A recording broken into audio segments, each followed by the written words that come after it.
Okey, tunggu sekejap. Lagi orang masuk.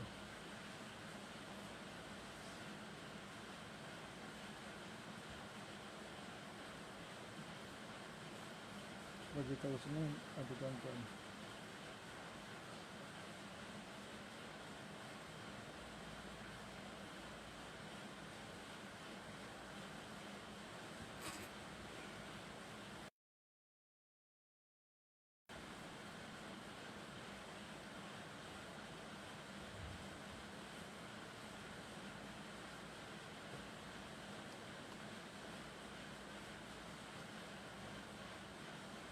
Okey, boleh. Okey. Tuan-tuan minta maaf. Bagi respon okey tak okey? Di sini cuaca hujan terlalu lebat. Ulang balik. Okey tuan-tuan, suara macam mana? Siaran tergendala sebentar tadi kerana di sini hujan terlalu lebat. Okey ke tak okey? Cuba bagi respon.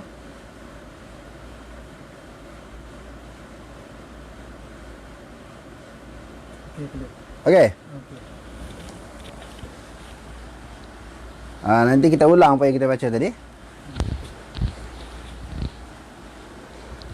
Cuma saya nak sebut di sini, bukanlah yang saya maksudkan tadi maknanya semua pelajar-pelajar yang belajar di Mesir. Saya kata sebahagian. Begitu juga orang belajar Pakistan. Secara kebetulan saya belajar di Pakistan. Sebahagian daripada pelajar-pelajar yang belajar di Pakistan pun ada yang syadid, ada yang kerah. Hak belajar di Saudi pun sama. Isu sekarang ni bukan belajar di mana, di Mesir ke, Pakistan ke, Saudi ke, Jordan, itu bukan isu. Isu yang menjadi masalah di sini kerana syadid dan keras yang nak bawa kepada sesuatu mazhab ataupun kepada sesuatu aliran, menyebabkan kita jadi berbalah, berpecah di antara satu sama lain. Okey, so okey dah. Tuan-tuan boleh tunggu sebentar ya. Nanti kita sambung sikit lagi. Jadi dia kata di sini, taklid kepada ulama-ulama mazhab ini adalah suatu perkara kerana fasalu ahla zikri in kuntum la ta'lamun. Tanyalah kamu akan orang yang mengetahui sekiranya kamu tidak mengetahui. Wala yajibu 'ala al-muslimi al-'adi ay ghairi al-mutakhassis fi dirasati al-ahkam al-fiqhiyah. Tidak wajib ataupun orang awam yang tidak mutakhassis. Dia bukan mengaji di pondok, bukan mengaji di luar, mengaji masuk universiti. Ini orang awam kita kata. Tak wajib bagi mereka iltizamu bi mazhabin muayyanin, melazimi dengan sesuatu mazhab sahaja. Maknanya pegang satu mazhab tu sampai bila-bila. Tak. Dia boleh bercampur mazhab. Walau annahu iltazama mazhaban muayyanan la yalzimuhu taqliduhu. Tak wajib dia pegang sesuatu mazhab. Kalau dia pegang pula sesuatu mazhab, tak wajib dia taklid fi kullil mas'alatin, dalam semua bab. Pertamanya dia kata tak wajib pegang mana-mana mazhab. Bolehlah pegang sesuatu mazhab. Boleh. Dengan makna boleh, maknanya harus. Bila dia pegang sesuatu mazhab pula, tak wajib dia pegang dalam semua masalah, dalam semua bab. Dalam semua bab mesti nak pegang satu. Tak. Boleh campur.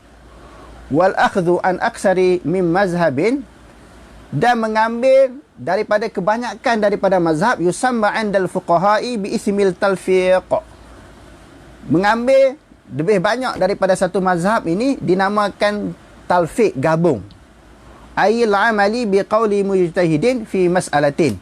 Talfiq ini dia kata beramal dengan suatu masalah dengan perkataan seorang mujtahid. Wa yaqulu mujtahidun akhar fi mas'alatin ukhra, dan dia berpegang pula kepada mujtahid lain dengan masalah lain pula. Maknanya dia campur wa huwa amrun jaizun 'indal hajati ilaihi. Ini adalah perkara yang harus bila perlu, dia kata takhfifan 'alal ummati, sebagai meringankan di atas umat, untuk meringankan kepada umat. Wa yajuzu itba'u rukhasil mazahibi fil masailil mutaaddidatil mukhtalifah. Dia kata harus mengikut kelonggaran-kelonggaran dalam mazhab-mazhab pada masalah-masalah yang berbagai, yang berbeza. Boleh campur juga. Dalam kitab Ar-Risalah Dalam kitab ni disebut pula amalan ulama-ulama dulu. Contohnya ada kata di sini, sebahagian daripada ulama dulu mereka duk beramal, inni atawaddau ala mazhabi Malikin, aku berwuduk dalam mazhab Imam Malik, wa usalli ala mazhabi Syafi'i, aku semayang pula dalam mazhab Syafi'i. Tengok amalan ulama dulu, berwuduk dengan mazhab Imam Malik, sembahyang pula ikut mazhab Syafi'i. Sebab apa? Li'anna al-wudu'a ala ra'yil malikin atqan. Kerana wuduk dalam mazhab Maliki lebih sempurna. Sebab dalam mazhab Syafi'i dia boleh calik gitu je, beberapa urat rambut sah lah bila ambil sembahyang, bila sapu atas kepala kan. Tapi dalam mazhab Imam Malik dia sapu seluruh kepala. Sebab itu ulama ini kata seluruh kepala, kerana wuduk dalam mazhab Imam Malik lebih sempurna. Sebab apa? Imam Malik ni dia berpegang kepada kebanyakan amalan Nabi. Ketika berwuduk dia sapu seluruh kepala sekali telinga. Sebab itu ulama dulu dia kata, kalau aku beramal wuduk, aku beramal dalam mazhab Imam Malik, kerana wuduk dalam mazhab Imam Malik lebih sempurna daripada mazhab lain. Wassalata, dan semayang ala ra'yi Syafi'i ajma'u lis-sunan. Dan semayang di atas mazhab Syafi'i lebih menghimpunkan sunnah-sunnah Nabi.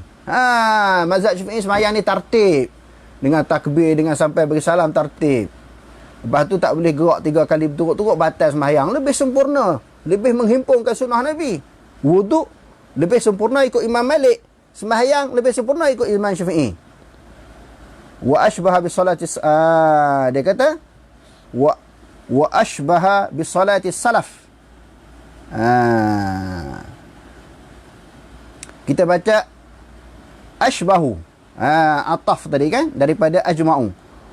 Wa ashbahu, maka lebih menyerupai semayang salaf. Golongan salaf semayang, Imam Syafi'i ni punya semayang dalam mazhab dia lebih menyerupai mazhab salaf. Nampak gabung? Wuduk dalam mazhab Imam Malik, semayang ikut mazhab Imam Syafi'i. Tuan-tuan, ketika Imam Syafi'i belajar kepada Imam Malik, masa jadi anak murid Imam Malik, tak pernahkah dia beramal dengan ajaran Imam Malik ataupun fiqh Imam Malik? Kalau kita kata tak boleh kan? Ataupun Imam Ahmad bin Hanbal pernah berguru dengan Imam Syafi'i? Tak pernah. Dia mazhab Hanbali, lepas tu dia keluar, dia buat masuk mazhab, dia buka mazhab Hanbali. Tidakkah dia pernah beramal dengan mazhab Syafi'i? Sebenarnya biasa ulama-ulama buat macam tu. Dan anak-anak murid mereka pun zaman dulu biasa bercampur. Sampai mutaakhirin ini jadi keras. Tak boleh pindah mazhab, campur mazhab, talfiq mazhab, tak boleh. Tak boleh, itu pendirian kita, andaian kita, pegangan kita, bukan pandangan ulama. Kalau menceritakan ataupun membahaskan kata Allah Ta'ala atas harash dulu, kita ada 3 gundi. Ni ayat ni orang marah.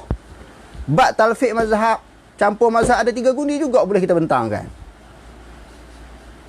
Sebab apa kita cakap jelas macam tu? Supaya nak bagi senang kepada orang, tak nak jadi berbalah.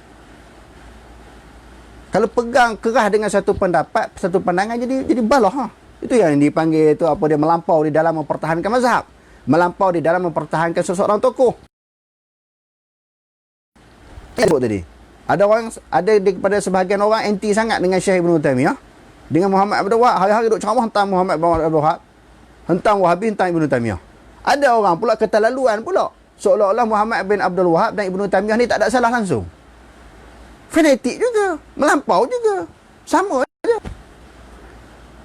Alangkah baiknya, ni ayat ni tuan guru kita Maulana Asri selalu sebut, alangkah baiknya kita duduk di tengah. Yang ni pun kita ambil, yang ni pun kita ambil, apa masalah? Saya nak ulang perkataan yang disebut oleh tuan guru Maulana Asri Yusof. Alangkah baiknya kita duduk di tengah. Hak ni kita ambil, hak ni kita ambil. Jangan jadi keras, jangan jadi melampau. Islam ni luah. Luah tak luah kena belajar. Hadis kena belajar, tafsir kena belajar, usul fiqh dia kena fahami dengan baik. Bila tak faham benda-benda yang kita sebutkan tadi, itu yang jadi keras.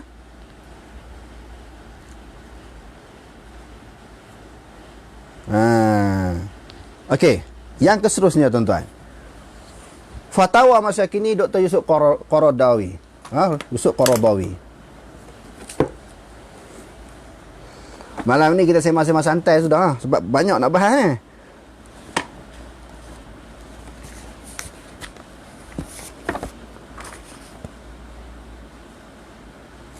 jilid yang kelima dan 6. Muka surat 193.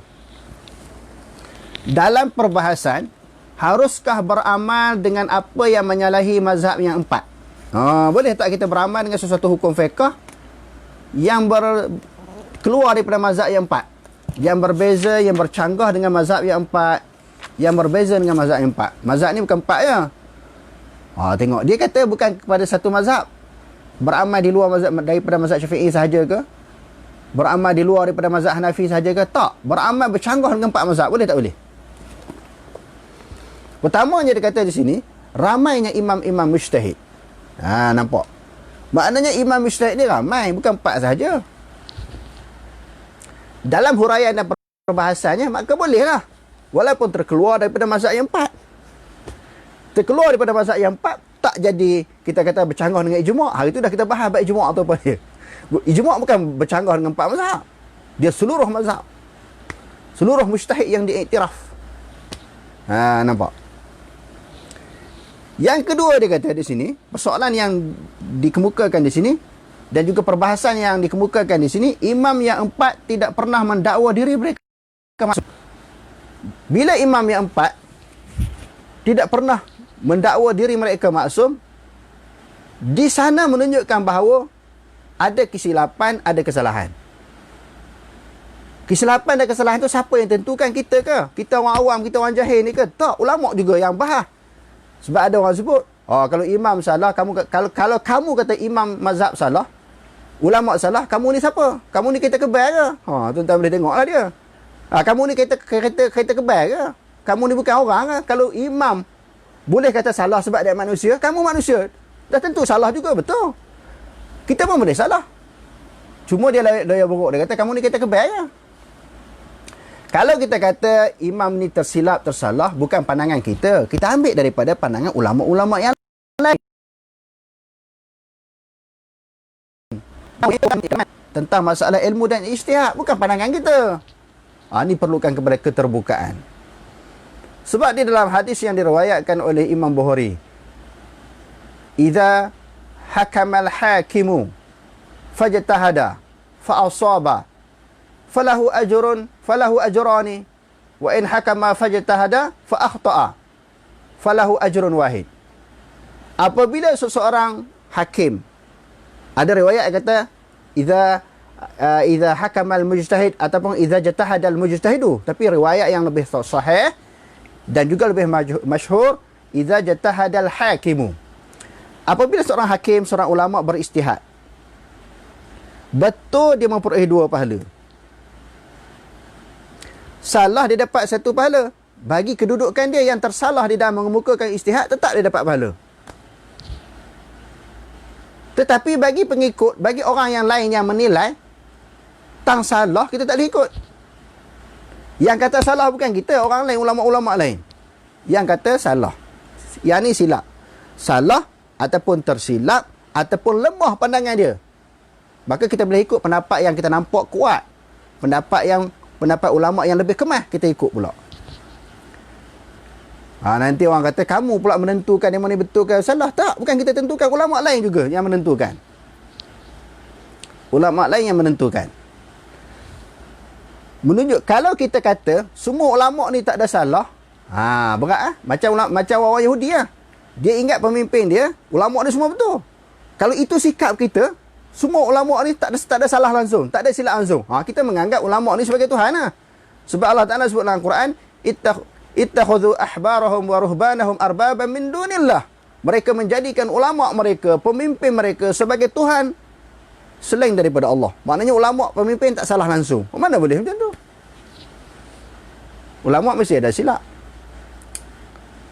Kesilapan mereka tidaklah menjatuhkan kedudukan mereka sebagai seorang ulama. Dan juga tidaklah mengurangkan penghormatan kita kepada mereka. Sekadar silap itulah sebagai manusia. Salah silap al-khata' wa nisyan sifatani lil insan. Salah silap itu memang sifat manusia. Yang kedua dia kata di sini ramainya ulama mujtahid, dan imam yang empat tidak pernah mendakwa mereka maksum. Dan perbahasan yang seterusnya, tiada dalil yang menunjukkan wajib taklid mazhab tertentu. Tak ada dalil. Tak ada dalil wajib kita mengikut mazhab tertentu. Contohnya orang Malaysia ni, orang Malaysia Al-Quran kata, wahai orang Malaysia, hendaklah kamu wajib bukan mazhab Syafi'i. Ada tak? Tak ada dalil. Tu kenapa kita nak kerah? Yang seterusnya, menyanggah imam mazhab tidaklah menjejas kewibawaan mereka. Menjanggahi, berbeza dengan imam mazhab, tidak menjatuhkan ataupun menjejaskan kewibawaan mereka. Tak ada masalah. Mereka tetap hebat di sisi Allah. Mereka tetap hebat di sisi Allah Ta'ala, golongan yang mulia. Tak ada masalah. Dan yang seterusnya, Ibnu Hazmin mengharamkan taklid. Menunjukkan di sana boleh berbeza. Keluar mazhab, tukar mazhab, gabung, dan tak wajib bertaklid. Kalau kita tengok-tengok, kita lihat, kita kaji perbahasan ulama-ulama usul fiqh dan juga ulama fiqh sendiri. Yang terakhir, kitab mudah yang tuan-tuan, Idaman Penuntut. Yang depan saya ni yang ada yang rumi. Yang jauh tak tahu hilang ke mana. Saya buka yang rumi je. Di dalam bab bayar zakat fitrah. Di dalam bab bayar zakat fitrah. Di dalam mazhab Hanafi harus diganti dengan harga beras, mengikut harga pasaran semasa. Pemerintah ataupun raja bolehlah memilih dan memerintahkan rakyatnya berfitrah dengan harga beras. Dalam mazhab Syafi'i kita, fitrah ni kena mana apa dia? Makanan asasi sesebuah negara. Tetapi dalam mazhab Hanafi boleh dibayar zakat fitrah dengan nilai beras, nilai makanan asasi. Bila sudah diperintahkan, wajib atas rakyatnya taat. Bila mereka sudah membayar, lepaslah tanggungannya sama ada dia berniat mengikut mazhab Hanafi ataupun tidak. Sahlah fitrahnya. Maknanya kita boleh ikut dalam mazhab Hanafi di dalam membayar zakat fitrah, iaitu bayar dengan nilai ataupun harga beras. Kita tengok nota kaki di bawah ni dia sebut dalam kaedah usul fiqh. Al-ami la mazhaba lahu. Artinya orang awam tidak ada baginya mazhab. Orang awam tidak ada mazhab baginya. Maka boleh. Andai kata ada orang tak setuju. Orang tak setuju, ada pandangan ulama yang kata orang awam ni tak ada mazhab. Dia nak bawa, dia nak pegang, orang awam mesti kena ada mazhab juga. Silakan. Jangan duk paksa orang. Saya sebut dah tadi, jangan paksa orang. Kamu nak pegang secara keras, kamu pegang. Kamu jangan paksa orang pegang secara keras. Nampak? Kalau kita tengok, sebab itu ulama-ulama usul fiqh Ibnu Hazm dan juga Alamah Syaukani kata, Ibnu Jauzi pun ada sebut, laisa bimujarradil qaul. Bukan semata-mata dengan menyebut aku Syafi'i, Hambali, Maliki, Hanafi, tak boleh sekadar sebut. Kalau orang awam ni kita nak mewajibkan mereka pegang mazhab, kesian lah. Letih lah. Sekurang-kurangnya mereka kena habis lah kalau kita kata kitab fiqh tu Matla'ul Badrain umpamanya kan. Dia kena habis lah. Ada tak orang awam habis betul-betul? Semua orang di Malaysia ni orang awam habis kitab tu. Akidah dia dah berapa kena belajar, satu kitab kena habis. Bab tasawuf kena belajar. Tapi kita tengok orang awam ni dia beramal begitu je, ikut-ikut je. Kalau kita cuba mengerasi, memaksa orang awam mesti kena ikut satu mazhab, mereka nak kena belajar semua betul-betul. Bertalaki. Letih tak letih? Mana ada orang mengaji macam tu? Kecuali orang budak-budak pondok, pelajar-pelajar pondok, betul lah dia bertalaki satu kitab habis. Orang awam, lebih-lebih lagi orang pencen. Ada dia mengaji kitab sampai habis? Ngaji pun duk sandar macam saya ni lah. Lengah belakang sakit lutut, bukan mengaji sangat. Sebab tu bila kita tanya, Pakcik pergi ke mana tu? Pergi dengar orang mengaji. Bukan dia mengaji. Dia pergi dengar orang mengaji. Orang yang macam ni kah yang kita nak paksa pegang mazhab? Tak boleh. Kesian kat orang awam. Sebab tu ulama-ulama usul fiqh dah bahas dah. Bukan semata-mata kita boleh sebut kita Syafi'i Maliki saja tanpa kita mendalami sesuatu mazhab. Jadi, walaupun ada pandangan ulama yang kata wajib orang awam ni pegang satu mazhab, dan ada ulama yang kata tak wajib. Jadi kita nampak di Malaysia ni lebih sesuai memudahkan orang. Di dalam mereka nak beramal, terpulang lah. Yang jadi berbalah, kelahi, sehingga membawa pada perpecahan itu kerana paksa orang. Pemikiran dia dah pemikiran tempurung, pemikiran yang sempit, dia cuba nak menyempitkan pemikiran orang. Kefahaman dia adalah merupakan satu kefahaman yang sempit, dia cuba nak bagi orang faham dengan kefahaman yang sempit juga. Tu yang jadi masalah. Sekarang ni orang dah terbuka, tuan-tuan. Hadirin sekalian, semua orang ada handphone, semua orang baca Facebook, tengok YouTube, orang dah tahu dah terbuka. Kita tak boleh paksa nak ajak orang. Macam dulu, kalau orang cuba nak paksa pegang satu pendapat, suatu pegangan, satu-satu aliran saja, tak boleh tengok aliran lain, tak boleh belajar mazhab lain, pandangan ulama lain, macam orang ajak berperang dengan menggunakan pedang. Sekarang ni orang duk guna kereta kebalnya, kereta perisainya, meriamnya, dia nak ajak orang pegang pedang juga. Nak ajak kepada cara mundur, tak berlaku, tuan-tuan, tak boleh. Orang nak kepada dalil, kepada hujah ni dah ramai. Jadi jangan cuba mana-mana individu, mana-mana pihak nak cuba nak menjumutkan orang. Cuba nak ajak orang supaya berfikir dengan cara sempit. Saya nak bagi contoh lah pada malam ni, hadirin sekalian, sebelum kita tutup ni. Baru-baru ni kita telah buat iklan untuk mengumpulkan dana nak beli peralatan media. Berapa hari kita umumkan? Lebih kurang 4 hari. 4 hari, alhamdulillah, tuan-tuan. Dah cukup. Maknanya target kita. Bahkan lebih pula. Saya duk ingat dapat kumpul selama sebulan. Duk ingat sebulan baru dapat kumpul. Ini 4 hari. Apa yang saya nak cerita di sini? Walaupun orang kata saya Wahabi, sesat, mujassimah, bila kata Allah Ta'ala Taharas, akidah yang kufur, tetapi adakah masyarakat boleh berpegang dengan fitnah itu? Jawapannya orang tak pegang. Orang nak kepada fakta, orang nak kepada dalil. Alhamdulillah yang memberi sokongan, maknanya bantuan kepada sekolah kita ni ramai. Menunjukkan orang dah celik. Orang nak kepada keterbukaan, orang nak kepada hujah, orang nak kepada dalil. Jadi janganlah mana-mana pihak jangan ada mana-mana pihak dan individu yang cuba nak menjumukkan orang. Jadi kesimpulan yang saya nak sebut pada malam ini, akibat yang jadi melampau di dalam berpegang kepada mazhab ataupun taklid kepada mana-mana aliran dan individu kerana tak ada maklumat, sehingga dia menghukumkan orang yang berbeza dengan dia terkeluar daripada Ahlussunnah wal Jamaah, terkeluar daripada Islam, kufur, sesat dan sebagainya. Jadi terkeluar dengan pandangan-pandangan itu dan pendirian itu kerana tidak ada maklumat. Kalau semua ustaz-ustaz, tok-tok guru buat kajian, dia baca kitab, mutala'ah, selalu muzakarah terhadap isu-isu yang berbangkit ini, isu-isu kontroversi umpamanya, dia membaca kitab, dia murajaah, dia selalu jumpa dalil. Tetapi yang jadi masalahnya tak nak cari dalil, tak nak maknanya bermuzakarah, tak nak bincang. Nanti orang sebut pula, kadang-kadang ada juga saya jawab saya jawab buat secara live ni kan, kenapa tak jumpa orang individu yang kita nak kritik tu? Sebab dia jawab pun secara terbuka, dia memfitnahkan pihak lain pun secara terbuka, dia buat salah secara terbuka, kita kena perbetul secara terbuka. Itu satu orang nak sebut lagu tu. Kadang-kadang orang tu ustaz-ustaz ni asyik berbala je, tak ada berbala, kita kemukakan hujah. Kalau orang lain tak setuju dengan hujah kita kemukakan hujah lain pula untuk balas balik. Kita tak puas hati, kita balas pula. Apa masalahnya? Bukan berbalah.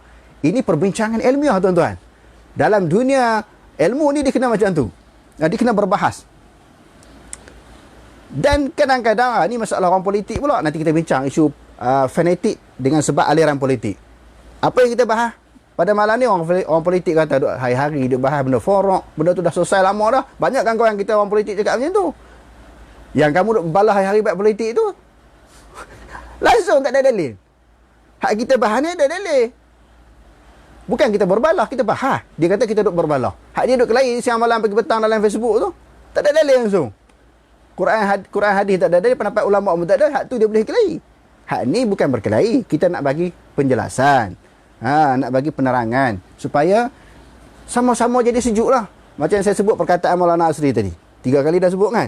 Alangkah baiknya kita duduk tengah-tengah. Pendapat golongan ni pun kita ambil, pendapat golongan ni kita ambil, dan jangan kita memfitnah, menuduh dan menghentam mana-mana pihak. Kalau macam tu Malaysia ni jadi aman, tak jadi berbalah. Ha? Tapi ada pihak yang nak bawa dia cara keras ni, nak bawa kepada aliran masing-masing secara keras. Dan tak cukup sekadar itu, dia menghentam orang lain pula. Itu yang jadi masalahnya. Dan insya-Allah tuan-tuan, kita akan bahas perbincangan seterusnya malam esok insya-Allah. Fanatik di dalam mempertahankan aliran mazhab akidah. Ni bab fiqh. Tak boleh fanatik. Peganglah dengan pandangan masing-masing, dengan ilmu masing-masing. Ada soalan? Ada sahabat Ustaz Rashid ni, ada follower Ustaz Rashid, dia kata kenapa tapi dia tengok kuliah kita, kenapa tak terima muzakarah? Sebenarnya kita dah ada bercakap dengan telefon. Mungkin malam nak boleh ulas sikit. Ustaz Rashid, dia seronok ada kawan-kawan Ustaz.